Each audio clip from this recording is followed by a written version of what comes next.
اعوذ باللہ من الشیطان الرجیم نحمد و نصلی علی رسول الکریم بسم اللہ الرحمن الرحیم۔ عزیزان من، میں ہوں پروفیسر تنویر صادق، اپنے چینل انفو ٹیلی سے آپ سے مخاطب۔ السلام علیکم۔ مجھے تصوف کے بارے میں جاننے کا بڑا شوق ہے، بہت سی کتابیں ہیں میرے پاس، پڑھتا بھی رہتا ہوں، کچھ تھوڑا بہت جانتا بھی رہتا ہوں۔ تو حضرت داتا گنج بخش رحمۃ اللہ علیہ، حضرت عثمان حجویری جن کا اصل نام تھا، تو داتا گنج بخش کے نام سے لاہور میں ان کا فیض عام جاری ہے۔ کہتے ہیں گنج بخش فیض عالم، مظہر نور خدا، ناقصاں را پیر کامل، کاملاں را رہنما۔ تو وہ کاملوں کے رہنما ہیں، اور جو ناقص لوگ ہیں، جو میرے جیسے ہیں، انہیں وہ ہدایت دیتے ہیں، ان کے رہنما ہیں۔ تو داتا گنج بخش کی ایک کتاب ہے کشف المعجوب، بڑی مشہور کتاب ہے تصوف کے بارے میں، اسلام کے بارے میں، بہت اچھی کتاب ہے۔ میں وہ پڑھ رہا تھا، اس میں کچھ نماز کے بارے میں انہوں نے چند باتیں کہی ہیں۔ کہتے ہیں کہ رب العزت کا فرمان ہے، اے مسلمانوں، نماز قائم کرو اور زکوٰۃ دو۔ پھر رسول کریم حضرت محمد صلی اللہ علیہ وآلہ وسلم فرماتے ہیں، نماز کی حفاظت کرو اور ان چیزوں کی جن کے تم مالک ہو۔ لغت کے مطابق نماز کے معنی ذکر یا انقیاد کے، اور فقہ کی اصطلاح میں نماز مقررہ احکام کے تحت مخصوص عبادت ہے جو رب العزت کے فرمان کے مطابق 5 وقتوں میں ادا کی جاتی ہے۔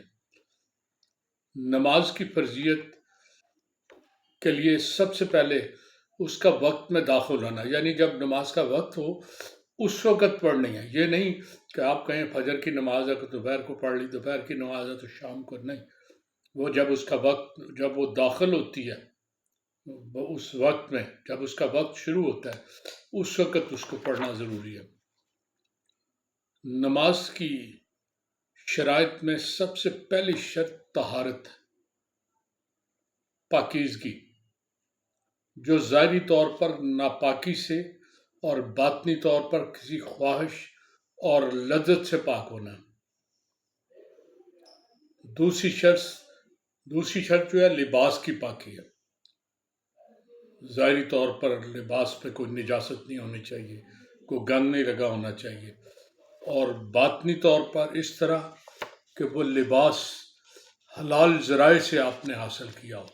یہ نہیں کہ آپ حرام کی کمائی سے بڑا شاندار لباس بنا دیں اور سمجھیں کہ بڑا شاندار، وہ لباس جو حرام کی کمائی سے ہے وہ نجس، وہ پاک نہیں ہے۔ تیسری شرط ہے جگہ کا پاک ہونا، ظاہری طور پر حوادث اور آفات سے، اور باطنی طور پر معیشت یعنی گناہ سے پاک ہونا چاہیے اس جگہ کو۔ یہ نہیں کہ آپ ایک جوا خانہ ہے، ایک شراب خانہ ہے، وہاں بیٹھ کے نماز پڑھ لیں۔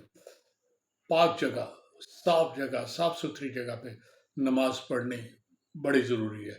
اور چوتھی شرط استقبال قبلہ ہے، یعنی قبلہ رو ہونا ہے، قبلے کی طرف دیکھ کے پڑھنا ہے۔ ظاہری طور پر خانہ کعبہ کی سمت، اور باطنی طور پر عرش معلیٰ اور اس کا باطن مشاہدہ حق ہے۔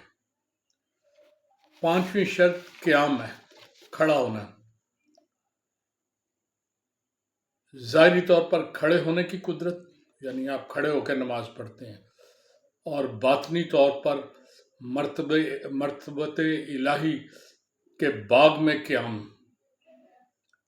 6ٹھی شرط بخول وقت ہے، جو ظاہری طور پر شرعی احکام کے مطابق اور باطنی طور پر حقیقت کے درجے میں ہمیشہ قائم رہتا ہے۔ اور داخلی شرط میں ایک شرط خلوص نیت کے ساتھ بارگاہ حق کی طرف متوجہ ہونا، اور قیام اور ہیبت میں فنا کی پناہ میں تکبیر کہنا، عمل و عمل وصل میں کھڑا ہونا، ترتیل و عظمت کے ساتھ قرت کرنا، خشوع کے ساتھ رکوع کرنا، تذلل اور عاجزی کے ساتھ سجدہ کرنا، دل جمعی کے ساتھ تہجد پڑھنا، اور فنائے صفت کے ساتھ سلام پھیرنا. یہ ساری صفتیں ہوں تو نماز ادا ہوتی ہے. ویسے تو بولے شاہ نے کہا نا کہ ادھی راتی گیا مسیتی، اتھے جا تہجد نہیں تھی، دل وچوں نہ گئی پلیتی، تھمی آکن ریا کھلو، لینی ایک نہ دینی دو. تو ایسی نماز جس میں آپ صرف کھڑا ہو جاتے ہیں، جس میں یہ ساری چیزیں نہیں انوالو ہوتی، وہ بڑی بے معنی سی نماز ہوتی ہے. حدیث پاک میں آیا ہے کہ جب نبی کریم نماز پڑھتے تو آپ کے بطن میں، آپ حضور رسول اکرم کے بطن میں ایسا جوش اٹھتا جیسے دیگ میں جوش آتا.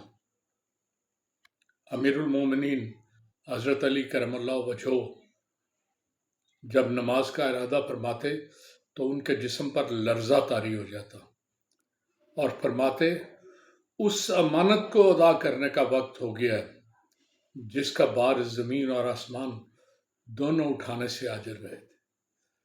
دونوں عاجز تھے، دونوں اٹھا نہیں سکتے تھے، لیکن انسان نے وہ بوجھ اٹھایا.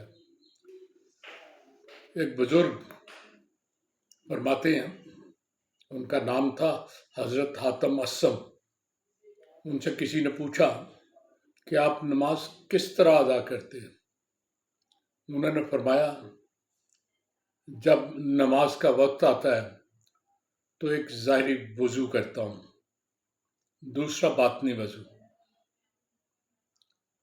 ظاہری وضو پانی سے کرتا ہوں اور باطنی وضو توبہ سے. ذہنی طور پہ آپ کی توبہ جو ہے نا، نماز پڑھتے پہلے آپ ایک وضو کرنے کا مطلب ہے آپ توبہ بھی کرتے ہیں کہ یا اللہ جو میں کر چکا ہوں اس سے مجھے معاف کر دو، اب میں تمہارے حضور آ گیا ہوں. جب مسجد میں داخل ہوتا ہوں تو مسجد حرام کے روبرو دونوں ابرو کے درمیان مقام ابراہیم رکھتا ہوں. اپنی دائیں جانب کو جنت اور بائیں طرف دوزخ کو دیکھتا ہوں اور خیال کرتا ہوں کہ میرے قدم پل صراط پر ہیں اور ملک الموت میرے پیچھے کھڑا ہے. اس حال میں کمال عظمت کے ساتھ تکبیر، حرمت کے ساتھ قیام، ہیبت کے ساتھ قرت، تواضع کے ساتھ رکوع، تضرع کے ساتھ سجدہ، علم اور وقار کے ساتھ جلسہ، اور شکر اور اطمینان کے ساتھ سلام پھیرتا ہوں. تو یہ نماز پڑھنے کا، جسے کہتے ہیں نا نماز میں خود کو کھو دینا، یہ وہ باتیں ہیں جو حضرت داتا گنج بخش نے بتائی ہیں. میں کئی دفعہ اپنی بیگم کو کہتا ہوں کہ جب نماز پڑھو نا تو اس میں کھو جاؤ، آپ کا دھیان دائیں بائیں نہیں جانا چاہیے. تو اللہ تعالیٰ ہمیں توفیق عطا کرے کہ ہم صحیح معنوں میں نماز پڑھ سکیں. وآخر دعوانا الحمدللہ رب العالمین. اجازت چاہوں گا.